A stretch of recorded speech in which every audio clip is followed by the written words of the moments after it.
Welcome to the beautiful South Downs National Park.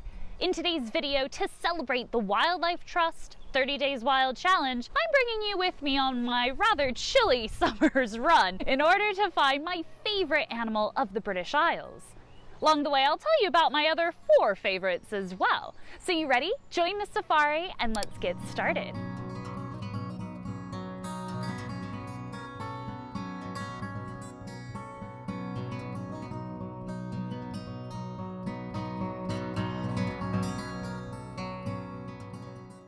Now, the first animal I want to share with you was once referred to by the wordsmith Shakespeare as hedge pigs or urchins.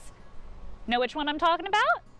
Hedgehogs! These adorable little friends are also, speaking of friends, known as gardener's friends because of what they eat. Because they eat caterpillars, slugs, and beetles. And if there's one thing I've learned since being here in the UK for about 7 years now, it's that gardens are taken very seriously. The garden centres here in Britain are absolutely amazing. But anyways, back to the animals. Did you know on average, adult hedgehogs have anywhere from 5,000 to 7,000 spines?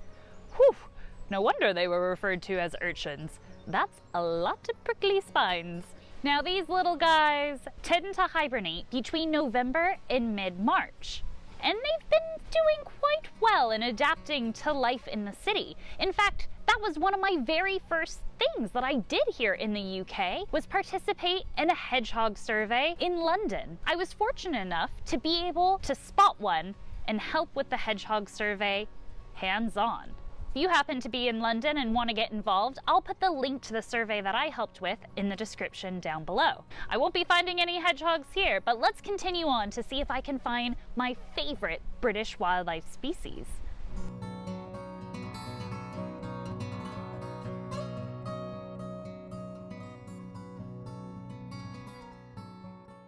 Up next is the amazing slow worm, which is neither a worm nor a snake. It's a legless lizard. They're about 40 to 50 centimeters in length and weigh anywhere from 20 to 100 grams. But the most interesting fact, as if you follow the channel you know, I'm always keen to talk about lifespans.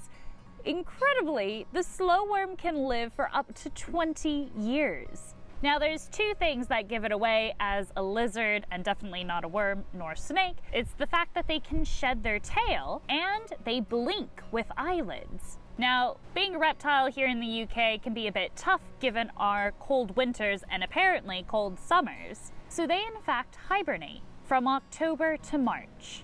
Before we move on, I really wanted to talk about their courtship behavior because it's rather impressive. The courtship ritual itself, if you will, can last for up to 10 hours. Whew, that's quite the time to woo the lady slow worms.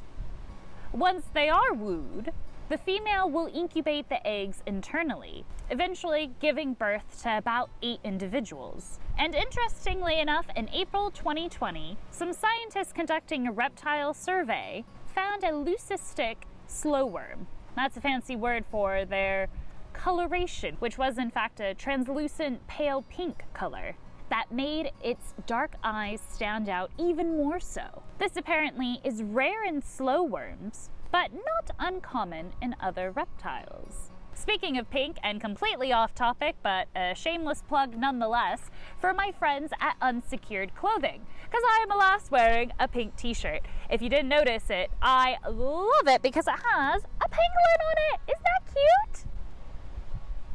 I won one of their competitions and I'm so glad I did because I love pangolins and I love supporting brands that care about our planet. So I'll pop the link to their website down in the description down below. So let's go off and explore and continue my run on this windy day and continue our journey into the South Downs National Park.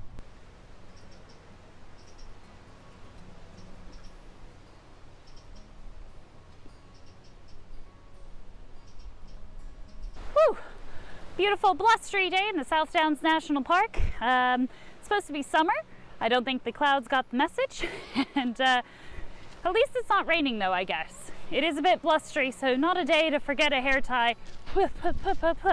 But in the meantime, I guess I'll just be using my bracelet because, yeah, it's a bit blustery. But let's continue on and see if we can find any wildlife.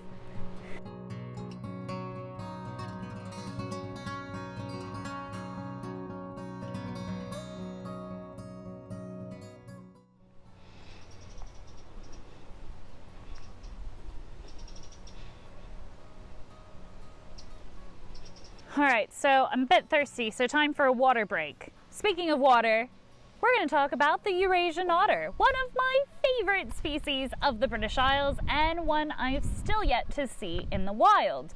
But never fear, I did a completely other video on the beauties of the Eurasian otter, which you can check out up here or in the description down below once you're finished watching this video. However, I'm still going to tell you a bit about them because, well, that's what I do, but also because I found a really interesting study linking one of my other favorite animals, the cormorant. Also, well, one of my favorite Pokemon, Cramorant. But again, that's for another video. In this recent study, looking at a specific population of Eurasian otters, they found that their diet, which is seasonal to begin with, was possibly even more influenced by the great cormorant. Turns out in the autumn, these Eurasian otters mainly ate exotic goldfish. However, during the winter months, when great cormorants would arrive, these big beautiful birds ended up taking the exotic goldfish for themselves. And so the Eurasian otter ended up eating the native northern straight-mouthed maize instead. But these otters aren't particularly picky. Oh no, in fact, they eat a very varied diet, with up to 80% of their diets consisting of fish. But then mixed in is a sprinkle of birds, little sprinkle of reptiles, and even a sprinkle of crustaceans. Turns out they're not very picky eaters. Something I should learn to be more otter-like in retrospect, because I can be quite a picky eater. And even though their names suggest they're found in Europe and Asia, they in fact are found across 3 continents: Europe, Asia, and Africa.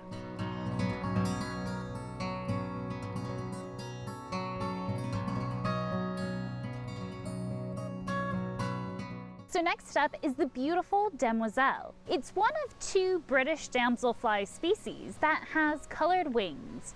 The other is the banded damselfly. These guys get up to 4.5 centimeters in length, which is quite large for a damselfly. In fact, there's 4 different ways that you can tell the difference between a damselfly and a dragonfly. The first one, well, I gave you a clue, is the body. With damselflies, they're a bit smaller, whereas dragonflies, they're a bit bigger and, well, thicker in body shape. Next up are the eyes. With damselflies, there is a clear, definite space in between them, whereas with dragonflies, their eyes take up most of their head. Then looking at their wings, you can see that with the damselflies, down at the bottom, they kind of taper in to the base of the body. Whereas with dragonflies, the wings when they get to the body are a lot broader. Speaking of wings, that's the 4th way to tell the difference between damselflies and dragonflies. For when at rest, dragonflies' wings are out, whereas with our buddy here, the damselfly, you can see their wings are tucked behind, giving a more streamlined approach. But the reason why the beautiful Demoiselle is one of my favorite species here in the British Isles is because of the beautiful dances that the males put on show to try to attract the females. It's so fun to sit by Riverway and watch these guys in action. Try to impress the ladies. But come on, let's continue on and see if I can find my favorite species here in the British Isles.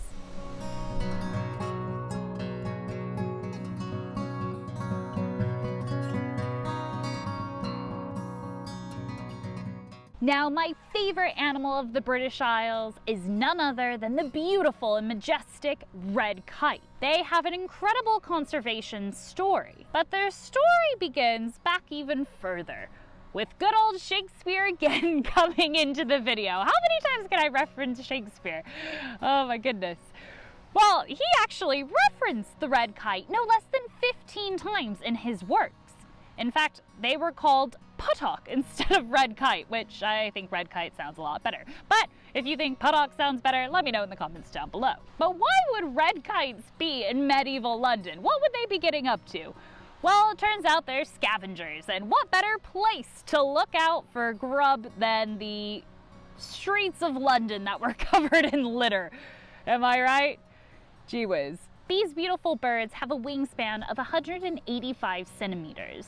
While that may sound quite wide, their distribution too was once quite wide, but then narrowed down to Wales because of persecution.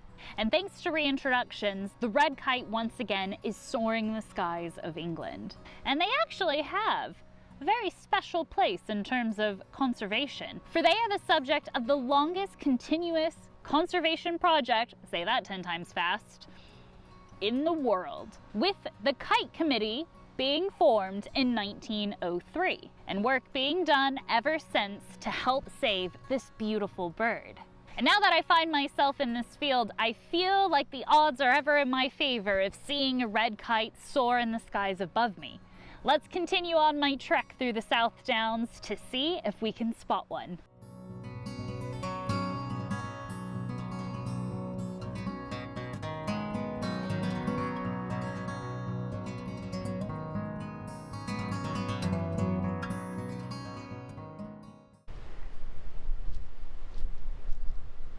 Oh guys, look! You can't get better than this! Oh my goodness. I'm terrible at filming wildlife because I'm so excited. Don't fly into the sun. No, that's going to be terrible for the camera. Oh, hey, that actually doesn't look that bad. Thanks for flying towards the sun, mate. Oh my goodness. How exciting! Look at him! Oh, to be a bird. Oh, it's starting to rain. Of course it is. Oh, let's see if I can get closer.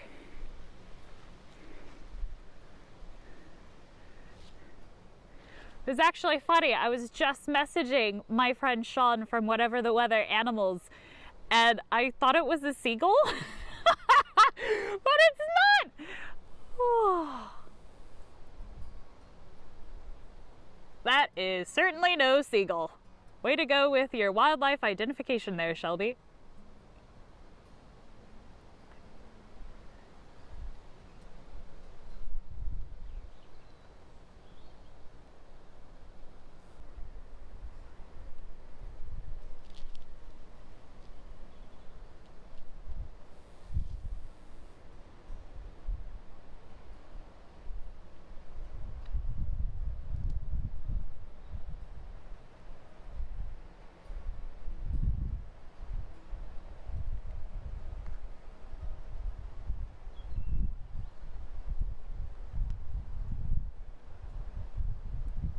He's just cruising, checking things out.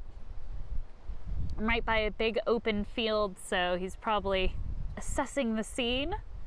Oh, man, it's starting to rain now, ever so briefly. Hey, it kind of feels like Kauai because it's sunny and it's raining at the same time.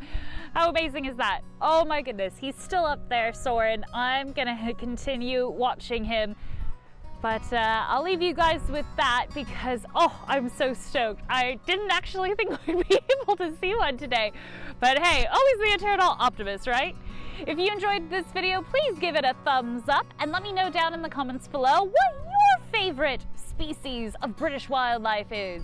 Thanks for watching, and I'll see you in this video. The one I mentioned earlier about the Eurasian otter, go on, click it. I'll see you over there. Bye!